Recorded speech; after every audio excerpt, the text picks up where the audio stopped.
नमस्कार दोस्तों, मैं हूं आपका FK कुमार और आज हम एक सफर पर निकल रहे हैं। एक ऐसे सफर पर जहां अंधेरा और रहस्य हाथ में हाथ डाले चलते हैं। हमारी धरती अनेक रहस्यों से भरी पड़ी है। सदियों से चले आ रहे किस्से, कहानियां, किंवदंतियां, ये सब मिलकर एक अजीब सी दिलचस्पी जगाते हैं हमारे मन में। भारत में कई ऐसे गांव और स्थान हैं जिन्हें रहस्यमय और भूतिया माना जाता है। आज हम जानेंगे भारत के 5 सबसे रहस्यमय और डरावने स्थानों के बारे में, जहां रूह कंपाने वाली घटनाएं होती रहती हैं। क्या आप तैयार हैं इस सफर के लिए?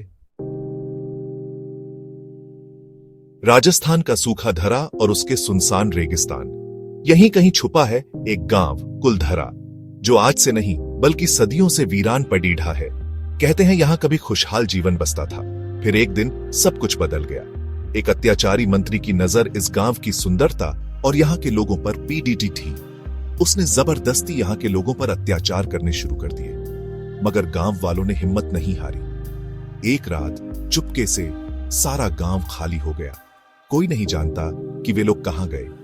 बस एक श्राप दे गए उस जालिम मंत्री और इस गांव को कि यहां फिर कभी जीवन नहीं बस पाएगा।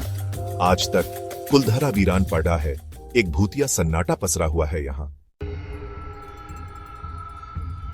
अब हम आते हैं एक और खौफनाक जगह पर, एक और किला जहां दीवारों के पीछे छुपे हैं अनगिनत रहस्य। यह है भानगढ़ का किला, जिसे भारत के सबसे डरावने किलों में एक माना जाता है। कहते हैं एक तांत्रिक के श्राप के कारण यह किला उजड़ गया। तांत्रिक को इस किले की राजकुमारी से प्यार हो गया था और उसने उसे वश में करने की कोशिश की। जब राजा को इस बात का पता चला तो उसने तांत्रिक को मौत की सजा सुना दी। मरते वक्त तांत्रिक ने श्राप दिया कि यह किला हमेशा के लिए वीरान हो जाएगा। आज भी सूरज डूबने के बाद इस किले में किसी को जाने की इजाजत नहीं है।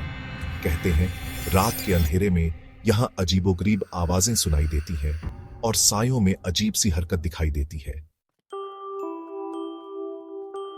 अब हम चलते हैं पूर्व की ओर, असम के एक छोटे से गांव जतिंगा में। यह गांव अपनी खूबसूरती के लिए नहीं बल्कि एक अजीबोगरीब और भयानक घटना के लिए जाना जाता है।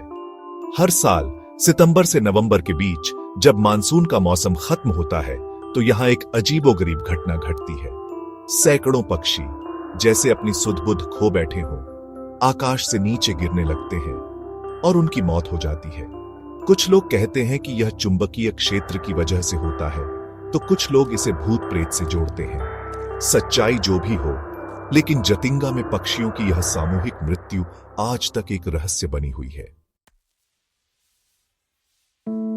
गुजरात का समुद्र तट शांत, नीला और मनमोहक, लेकिन इसी तट पर एक ऐसी जगह है जहां शांति नहीं बल्कि एक अजीब सी खामोशी और डर का माहौल है। यह है डुमास बीच, जो अपनी काली रेत के लिए मशहूर है। कहते हैं कि यहां लाशें जलाई जाती थीं और इसी कारण यहां की रेत काली है। स्थानीय लोगों का कहना है कि रात के समय यहां अजीबोगरीब आवाजें सुनाई देती हैं। कुछ लोगों ने तो यहां सफेद साया भी देखा है। क्या यह सिर्फ लोगों का वहम है या फिर यहां वाकई कुछ ऐसा है जो समझ से परे है? अब हम आते हैं महाराष्ट्र, पुणे के एक ऐतिहासिक किले में, शनिवारवाड़ा। यह किला सिर्फ अपनी वास्तुकला के लिए ही नहीं बल्कि एक दर्दनाक इतिहास को भी अपने सीने में दबाए हुए है। कहते हैं कि इस किले में एक युवा राजकुमार की निर्मम हत्या कर दी गई थी। लोगों का कहना है कि उनकी आत्मा आज भी इस किले में भटकती है और रात के सन्नाटे में उनकी चीखें सुनाई देती हैं। पूर्णिमा की रात को तो यहाँ का माहौल और भी खौफनाक हो जाता है। क्या ये सिर्फ अफवाहें हैं या फिर वाकई इस किले की दीवारों में दर्द और पीड़ा की दास्तां कैद है? तो दोस्तों, ये थे भारत के 5 सबसे रहस्यमय और भूतिया स्थान। इन जगहों के बारे में जो कहानियां हमने सुनी हैं, वे सदियों से चली आ रही हैं। इन कहानियों पर विश्वास करना या न करना व्यक्तिगत है, लेकिन ये स्थान वाकई रहस्य और जिज्ञासा पैदा करते हैं। अगर आप में भी हिम्मत है तो एक बार इन जगहों पर जरूर जाइए और खुद अनुभव कीजिए इन रहस्यों को। लेकिन जरा संभल कर, क्योंकि हो सकता है यहां कुछ ऐसा भी हो जो विज्ञान की नजर से भी परे हो।